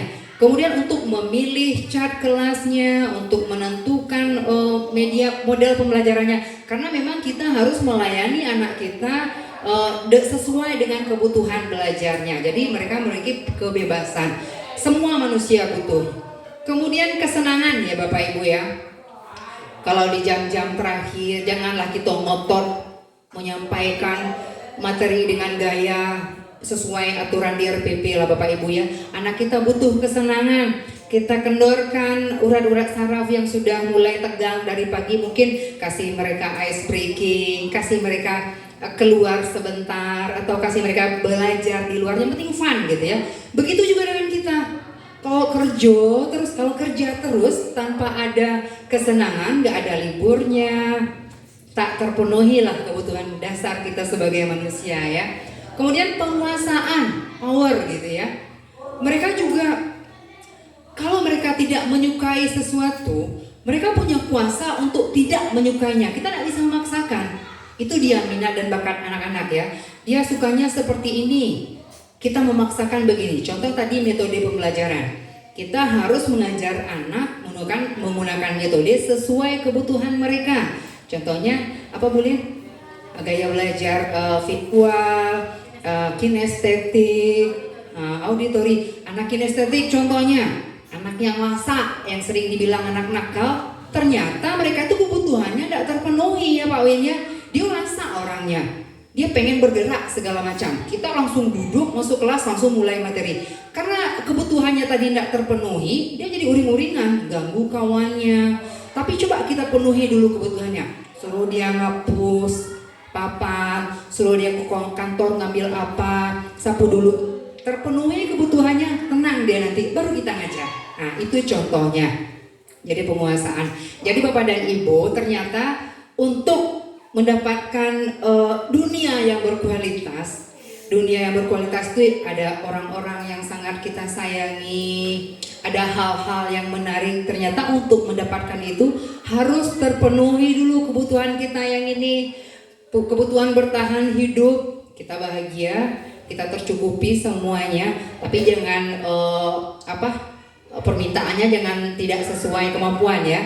Selama kita bersyukur, insya Allah kebutuhan hidup ini terpenuhi. Kemudian rasa cinta, kebebasan, kesenangan, penguasaan. Nah itulah tadi yang anak kita harus dapatkan agar mereka tidak keluar dari nilai-nilai positif tadi. Jadi kita harus berkaca kepada diri kita. Kenapa anak ini melakukan kesalahan?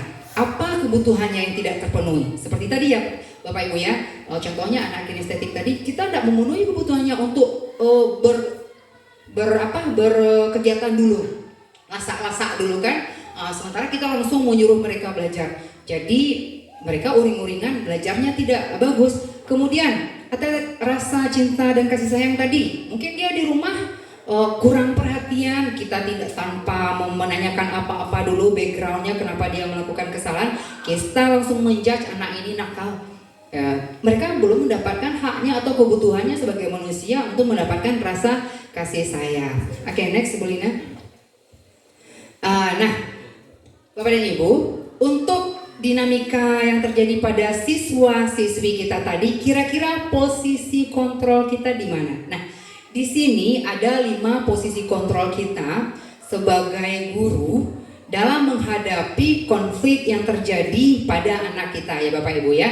Nah, mari setelah saya jelaskan nanti Bapak dan Ibu boleh pilih kira-kira posisi kontrol mana yang bisa Bapak terapkan, dan sebelumnya sudah menerapkan apa dan apa yang perlu diperbaiki, seperti itu ya. Tadi sudah disampaikan oleh Ibu Lina bahwasanya hukuman ya. Hukuman di sini kita langsung memberikan efek jera kepada anak pada saat dia membuat kesalahan. Pernah nggak ya Bapak Ibu melakukan ini? Pernah ya. Anak tidak buat tugas, kita suruh keluar lari lapangan keliling atau push up, kita semua pernah melakukan ya Bapak ya. Mudah-mudahan setelah ini kita bisa berevaluasi bersama. Itu posisi kita sebagai penghukum di sini. Posisi kontrol kita yang kita pakai adalah sebagai penghukum. Nah, bagaimana dengan pembuat merasa bersalah? Nah, gara-gara kamu nih, ibu jadinya telat kan? Ibu jadinya susah memberikan materi. Habis waktu untuk mengurus kamu dulu pagi. Jadi setelah kita wanti-wanti, ada rasa bersalah pada anak. Kamu lagi, habis waktu kami ngurus kamu terus. Jadi otomatis anak menjadi merasa bersalah. Nah, ternyata posisi kontrol oleh kita pada saat itu yang tanpa kita sadari, kita adalah seorang pembuat merasa bersalah. Itu akan menghantui terus bagi siswa kita. Nah, mari kita sama-sama merenungi Bapak Ibu, sudahkah kita pernah melakukan ini? Kemudian posisi kontrol sebagai teman. Nah, ini pendekatannya udah mulai ada solusi sepertinya ya. Udahlah, kamu jangan seperti itu lagi. Ada jalan terbaik. Jadi pendekatan kita itu seperti seorang teman, bukan seperti guru. Mungkin ini akan lebih baik ya. Dengan memberikan solusi, kita tidak menghukum, karena di sini kita lebih memahami kondisi siswa, ada kedekatan seperti itu ya. Oke, kemudian ada pemantau. Nah, ini lebih bagus lagi sepertinya. Di sini kita lihat anak melakukan kesalahan, kita telusuri apa sebabnya anak ini melakukan kesalahan itu. Anak telat, kita tanya, kenapa sampai telat? Begitu. Mungkin setelah itu ada konsekuensinya atau dispensasi dari kita. Atau anak di kelas suka ngambil-ngambil barang kawannya. Kita telusuri, pasti ada sebab. Kenapa dia sampai ngambil-ngambil barang anaknya? Anak ini dia terus yang terpanggil dalam kasus merokok. Kita telusuri. Apa sebabnya? Siapa tahu di rumah orang tuanya pun mengizinkan, kan begitu ya Ibu ya. Nah, di sini posisi kontrol kita yang kita pakai adalah sebagai pemantau. Nah, yang terakhir sebagai manajer. Tadi Bu Lina menyampaikan restitusi ada ya. Nah, di sini sepertinya agak lebih manusiawi ya Bapak Ibu ya. Di dalam posisi kontrol manajer ini kita sudah menerapkan langkah-langkah restitusi. Kita menanyakan, kita mendamaikan hati anak kita, yang menstabilkan identitasnya, bahwasanya memang kesalahan itu berhak dilakukan oleh semua orang. Semua orang pasti salah. Kemudian kita tanya, kenapa mereka sampai melakukan itu? Dah, setelah itu kita kembali ke kesepakatan kelas kita tadi. Kita luruskan anak kita. Kita kan tadi sudah janji mau begini. Nah, kira-kira untuk kedepannya gimana? Dari mereka kita tanya, untuk masalah ini kamu maunya seperti apa? Jadi saya rasa dari 5 posisi kontrol tadi Bapak Ibu, kira-kira yang lebih solutif dan manusiawi kira-kira yang mana? Ya, kira-kira yang mana? Kalau menurut saya pribadi, mungkin posisi kontrol menurut saya itu yang sebagai teman, Bu. Sebagai teman? Iya. Oke, baik. Karena nampaknya ya gimana ya, anak itu kan beda-beda karakter, tipe, dan mungkin perilakunya. Nah, mungkin dengan ada yang kita kan di sini tidak boleh sebagai penghukum kan gitu ibaratnya kan. Makanya kalau kita sebagai teman mungkin ada murid atau siswa yang melakukan pelanggaran ataupun mungkin ketidakdisiplinan, mungkin bisa kita panggil, kita beri masukan itu mungkin secara kekeluargaan atau secara teman. Mungkin ada masalah mungkin kan ketika dia datang terlambat misalnya, tidak harus langsung kita judge dia dengan kamu terlambat ya, oke silakan lapor guru piket. Nah, nanti guru piketnya kasih tugas. Nah, itu menurut saya. Oke, baik, terima kasih Bu Tuti. Ada lagi yang lain? Kira-kira posisi kontrol mana yang terbaik untuk bisa kita pakai? Silakan Pak Tri. Oke, lanjut Pak Tri. Di antara 5 itu Bu, menurut saya yang posisi kontrol yang biasa dipakai itu nomor 3 dan nomor 4. Nomor 3 dan nomor 4. Yang biasa saya pakai gitu. Iya, oke. Yang sudah Pak Tri laksanakan. Iya, Oke, baik sekali. Saya dengan Bu Tuti sependapat karena yang sering sekali saya terapkan itu yang nomor 3 itu teman. Iya, kan? sebagai teman ya. Ya, oke, dengan pendekatan ya. Ya, kalau untuk posisi pantau itu dengan wali kelas misalnya bisa memakai seperti itu. Iya. Ya, pantau itu. Oke, Yang masih. baik. Iya. Ada lagi Bapak dan Ibu kira-kira yang mau memberikan masukan, kira-kira posisi kontrol apa yang sebaiknya kita sebagai guru pakai dalam menindak konflik yang dihadapi oleh siswa kita? Baik, oke. Kalau tidak ada, begini Bapak Ibu ya. Dari materi yang sudah kami pelajari secara teoritis bahwasanya posisi kontrol penghukum dan pembuat merasa bersalah itu adalah posisi kontrol yang gagal. Ya, paling rendah dan sama sekali tidak solutif. Ini jelas ya dari apa yang sudah saya paparkan. Karena di sini memang siswa sebagai anak yang terhukum tidak mendapatkan solusi. Mereka hanya mendapatkan hukuman, efek jera tanpa ada solusi dan obat dari apa yang sudah dia lakukan. Nah, sementara yang dinyatakan sukses adalah posisi kontrol, teman, pemantau, dan manajer. Nah, dari ketiga ini kita disarankan untuk bisa melakoni posisi kontrol sebagai manajer. Karena di sini selain kita memberikan pendekatan sebagai teman, kita melakukan pendekatan dengan anak, kita juga memberikan solusi atas masalah yang anak kita hadapi. Begitu ya Bapak Ibu ya. Terima kasih bagi yang sudah melaksanakan mulai dari teman, mengadakan pemantauan. Kita sudah mulai menjalani posisi kontrol yang ada di area lebih solutif ya.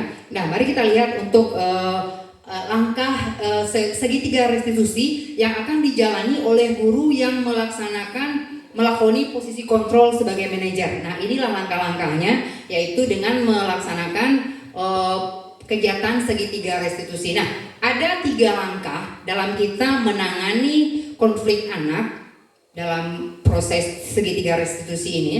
Yang pertama, kita menstabilkan identitas.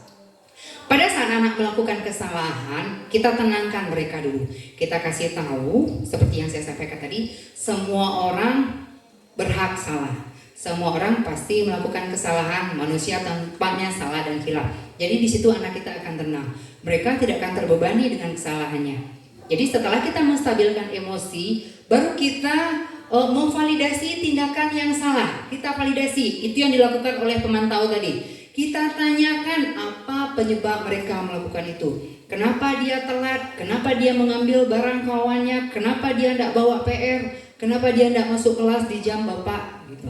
Nah, setelah dia jelaskan, kita wajib memahami alasan dari anak-anak tadi. Kita sebagai guru pasti tahu yang mana yang benar, mana mereka yang bohong. Tergantung ya, kalau kita sudah menstabilkan identitas, anak-anak sudah tenang emosinya, mereka akan berkata jujur karena tidak ada rasa takut lagi. Pada saat kita melaksanakan validasi tindakan, kita menanyakan alasan mereka melakukan itu, mereka akan otomatis berbicara jujur karena mereka paham dan akan terhakimi dari situ.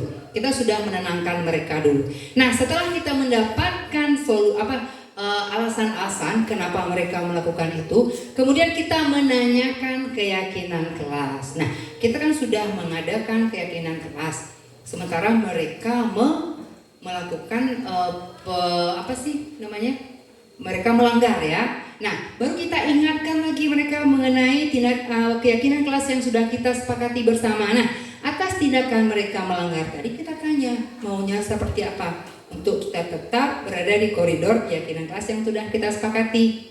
Contohnya gini, nah kamu kan udah ada bawa PR nih, sedangkan kita udah janji untuk bertanggung jawab atas segala tugas. Kita tanyakan maunya seperti apa. Contohnya gini, ya udah Bu, saya janji nanti mengerjakannya sebelum lanjut ke materi berikutnya. Nah itu kan solusi ya Bapak Ibu ya. Dibandingkan hanya kita menghukum, setelah diberi hukuman kita abai. Anak tidak mendapatkan solusi, sementara mereka terjerat dengan beban atas kesalahannya. Konflik itu belum selesai pada dirinya. Nah maka dari itu, dari kelima posisi kontrol yang sudah saya paparkan tadi, kita sebagai guru disarankan untuk mengambil posisi kontrol sebagai manajer. Nah, izin saya menyajikan sebuah video ya Bapak Ibu ya. Ini adalah video kegiatan pelaksanaan contoh pelaksanaan restitusi di kelas. Kasusnya ini adalah di kelas 12, ada siswa kita bernama Amel. Dia tidak mengumpulkan tugas, tidak membawa LKPD. Kemudian saya mengadakan kegiatan restitusi bagi Amel. Mungkin bisa diulang lagi, boleh dari awal? Mari kita saksikan Bapak Ibu.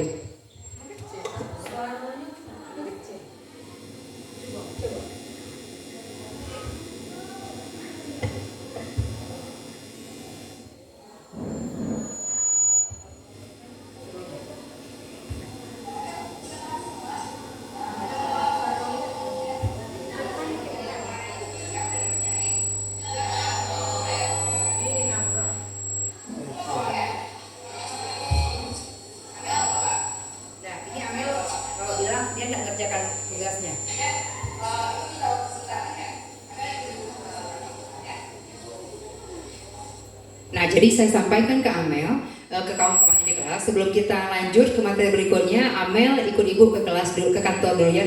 Jadi kita tidak menghakimi mereka di depan teman-temannya, begitu ya. Kita ajak Amel ke ruangan dulu. Nah, ini dia klip berikutnya.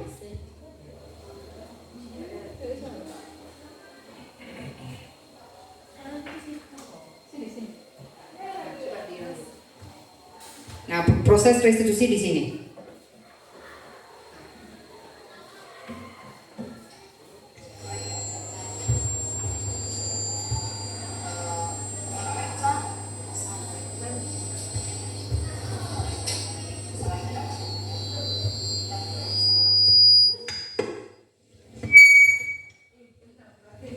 Ya, jadi di sini saya menyampaikan ke Amel ya. Amel tahu kenapa dipanggil? Tahu Bu. Kenapa tidak mengerjakan PR? Jadi saya sampaikan ke Amel dia seperti tadi, tidak apa-apa, Amel tidak perlu cemas. Cuman Bu pengen tahu, semua orang pasti pernah melakukan ini ya. Saya bilang, itu cara kita menenangkan anak. Nah sekarang kenapa Amel sampai tidak mengerjakan tugas? Begitu saya sampaikan. Katanya mau nonton sampai tengah malam, jadi tidak sempat menyiapkan perlengkapan belajarnya pada malam hari, jadi pagi-pagi keteteran sehingga tinggal tugasnya. Kemudian saya menyampaikan keyakinan kelas kita itu seperti apa, dan Amel mengakui kesalahannya. Di sini kita memberikan solusi. Jadi gimana Amel? Dia sendiri yang minta, gini Bu, Amel copy aja LKPD teman, numpang ngopi, nanti Amel bisa ikut belajar seperti kawan-kawan yang lain. Jadi ada solusi di situ ya Bapak Ibu ya. Anak kita terselesaikan permasalahannya, dia kembali tanpa ada rasa dendam ke kita sebagai guru, seperti itu. Nah kemudian mungkin ada refleksi dari, nah ini dia. Cuman suaranya ada kedengaran ya. Aduh.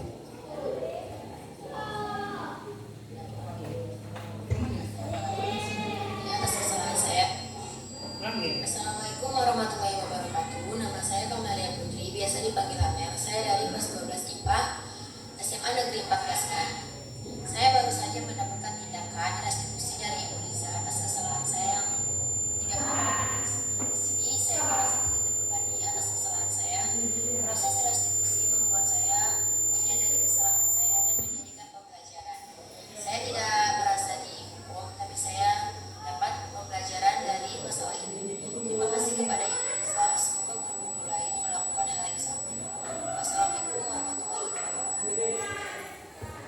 Nah, itulah tadi Bapak dan Ibu contoh contoh pelaksanaan restitusi dalam sebuah kasus.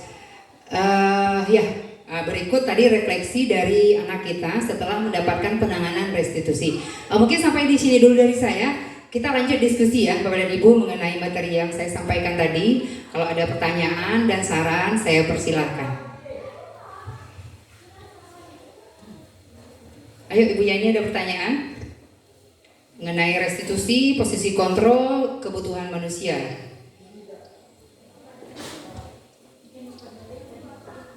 Atau umpan balik juga atas apa yang sudah kita dapatkan hari ini, boleh?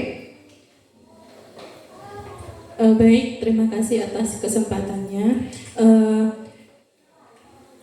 Umpan balik pada pagi hari ini yang saya dapatkan, alhamdulillah dengan adanya kegiatan diseminasi yang telah disampaikan oleh Ibu Apriliza MPD dengan Ibu Herlina SPDI, itu membuka pandangan berpikir saya yang mungkin tadinya selama ini ketika saya sebagai guru mungkin masih banyak kita sebagai guru ya mungkin belum terlalu memahami apa yang dinamakan dengan, kita mungkin tahu disiplin positif, tahu ya, cuma makna dari disiplin positif itu apa. Namun setelah mengikuti kegiatan pada pagi hari ini menjelang siang ini, alhamdulillah kita terbuka pikirannya terhadap apa yang perlu kita lakukan ketika kita menemukan siswa-siswi kita itu ada yang melakukan pelanggaran dan tindakannya seperti apa.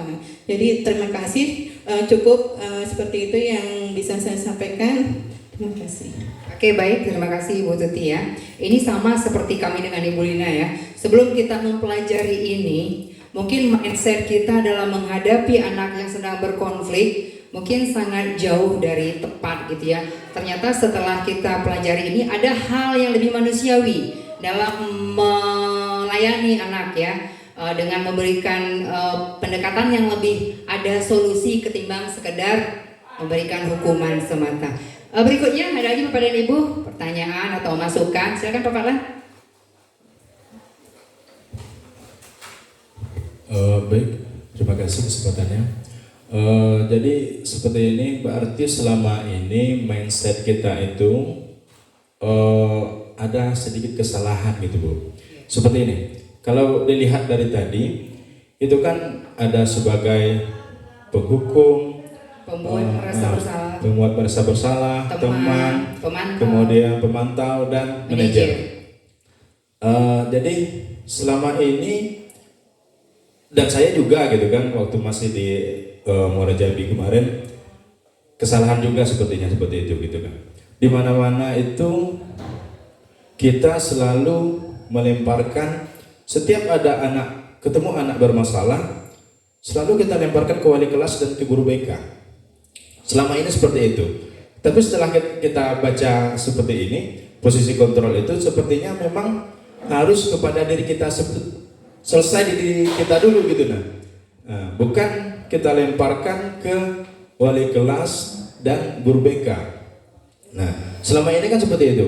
Ketemu anak membuat kesalahan ini, kita kasih ke wali kelas, kasih ke guru BK, kasih ke guru BK. Tanpa ada kita untuk menyelesaikan terlebih dahulu gitu. Nah, berarti mindset kita ini selama ini salah gitu. Kok seperti itu Bu?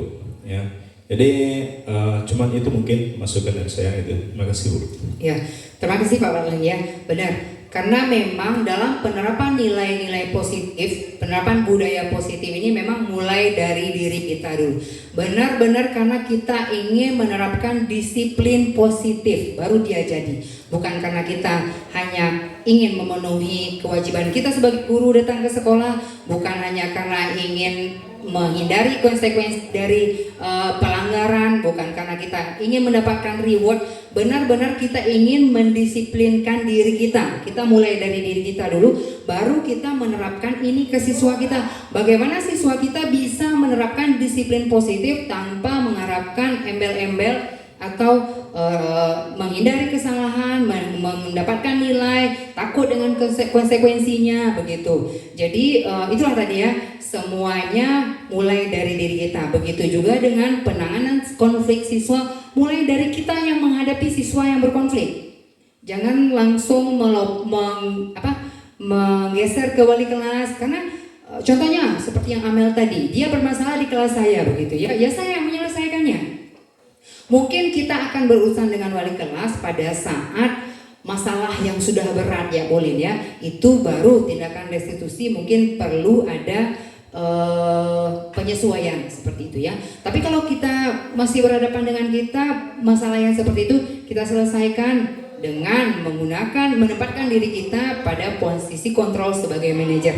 Selesai lah nanti ya, seperti yang disampaikan Pak Falan tadi, mulai dari diri kita sebagai guru menerapkan disiplin positif dahulu. Baik, terima kasih Pak Falan. Ada lagi yang lain? Bapak Ibu mungkin ada yang menyampaikan umpan baliknya setelah mendapatkan materi yang kami sajikan dengan Bu Lina pada hari ini. Silakan. Waktu kita masih ada, dikit lagi sebelum kita tutup. Kita bersama-sama merefleksi kira-kira. Oke Pak Win, bagaimana perasaan Pak Win setelah kami sajikan materi ini Pak Win? Pertama keimanan, Iya.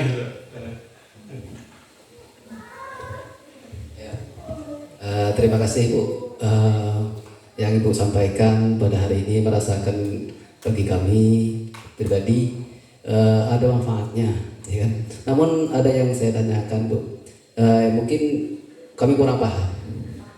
Ya tadi apakah Ibu menyampaikan kami mengajar di kelas, apakah yang di kelas itu yang dimaksud? Kemudian ada lagi misalnya anak terlambat datang ke sekolah. Itu nanti apakah kasih hukuman? Apa bagaimana gitu Bu? Itu yang ditanyakan. Terima kasih. Baik, terima kasih Pak Win ya. Oke. Tadi di sini di kelas kita yang sekarang, dalam kelas diskusi kita tadi, Ibu Lina tadi membuat keyakinan kelas untuk kegiatan kita pada hari ini ya Pak Win ya. Untuk kegiatan di luar kelas, kita bisa membuat keyakinan sekolah gitu Pak Win ya. Itu bisa untuk kita, bisa untuk anak juga. Datang tepat waktu, melaksanakan tugas dengan tanggung jawab. Nah itu contohnya, dan itu kita akan buat nanti keyakinan sekolah. Itu mungkin cakupannya lebih luas Pak Win ya, di luar kelas. Mungkin yang Pak Win tanyakan pada saat di luar ketemu anak ya, keyakinan kelas siapa yang dipakai gitu kan. Sedangkan kita punya keyakinan kelas dengan siswa di dalam kelas kita. Ya benar Pak Win ya, terima kasih Pak Win pertanyaannya. Jadi sekolah juga membentuk keyakinan sekolah ya Bapak Ibu ya. Itu terkait disiplin positif kita yang harus kita terapkan dalam melaksanakan tugas di sekolah, tidak hanya di kelas. Kedatangan kita, bagaimana kita dengan kawan-kawan, mungkin keyakinan kita saling menghargai, tidak saling mengejek, mungkin seperti itu ya. Nah, terima kasih ya Pak Win ya. Ada lagi yang lain pertanyaannya atau umpan baliknya? Oke Bu Yani. Iya. Bu Rahma. Oke, baik kalau sudah tidak ada, Bu Lina mau menutup atau saya?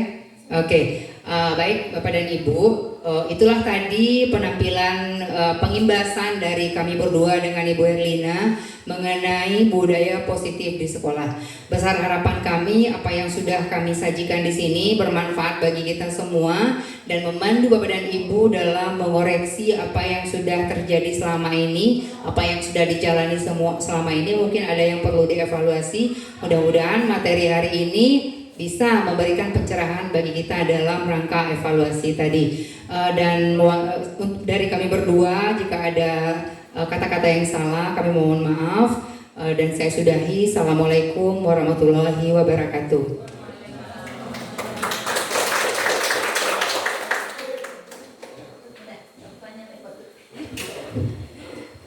Baiklah, terima kasih Bapak Ibu semuanya. Demikianlah acara kita pada hari ini, acara diseminasi budaya positif calon guru penggerak angkatan 11 Kabupaten Merangin. Saya sendiri Herlina SPDI dan Ibu Apriliza MPD. Sekali lagi alhamdulillah, terima kasih banyak kepada Bapak Ibu yang sudah menyempatkan hadir, dan semoga kita bisa menerapkan atau mengimplementasikan mengimplementasikannya pada sekolah kita secara umum, kemudian di kelas kita secara khususnya ya. Dan saya tutup kegiatan ini dengan mengucapkan alhamdulillahirobbilalamin. Assalamualaikum warahmatullahi wabarakatuh. Sesi terakhir foto-foto ya.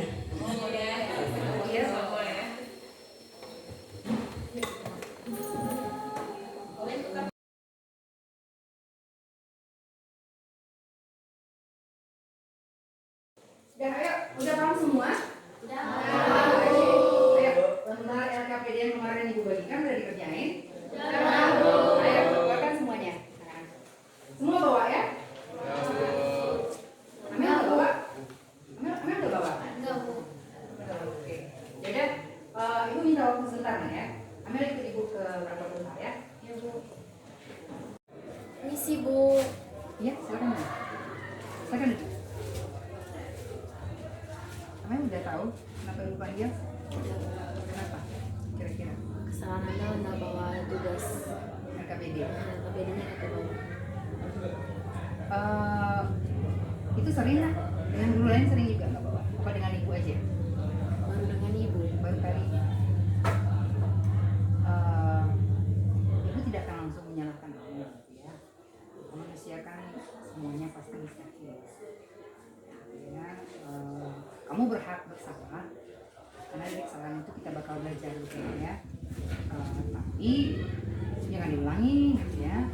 Kesalahan yang sekali kita jadikan pembelajaran itu yang asalkan tidak diulang. Jadi jangan takut salah. Sekiranya ada kesalahan, asalkan bertanggung jawab dan berjanji tidak akan mengulangi, itu pelajarannya. Nah sekarang Amel kenapa sampai nggak bawa? Tadi malam Amel tidurnya terlalu larut malam karena nonton. Bukan main HP? Enggak, Bu. Jam berapa tidur? Jam 2. Jadi nggak disiapin dulu bukunya untuk pagi. Bangun pagi jam berapa? Bangun pagi kesiangan. Kesiangan. Setengah 7. Jadi Amel merasa itu salah nggak? Yang seperti itu. Nah jadi apa namanya? Besok masih mau seperti itu? Enggak. Kan Amel tahu ya, ternyata Amel jadi pagi-pagi jadi nggak sempat menyiapkan gara-gara tidur terlalu telat. Berarti tidur terlalu telat itu nggak bagus, begitu? Nah, jadi gimana ya untuk besok-besok? Kira-kira menurut Amel? Dengan tidur yang cepat. Ya, gitu. Nah sekarang kan LKPD-nya nggak ada. Terus gimana? Gimana mau belajar gitu kan? Kawan-kawan belajar, Amel nggak belajar. Gimana kalau Amel pinjam punya kawan dulu? Assalamualaikum warahmatullahi wabarakatuh. Nama saya Kamalia Putri, biasa dipanggil Amel. Saya dari kelas 12 IPA SMA Negeri 14 Merangin. Saya baru saja mendapatkan tindakan restitusi dari Ibu Liza atas kesalahan saya yang tidak membawa tugas. Di sini saya merasa tidak terbebani atas kesalahan saya. Proses restitusi membuat saya menyadari kesalahan saya dan menjadikan pembelajaran. Saya tidak merasa dihukum, tapi saya dapat pembelajaran dari masalah ini. Terima kasih kepada Ibu Liza, semoga guru-guru lain melakukan hal yang sama. Wassalamualaikum warahmatullahi wabarakatuh.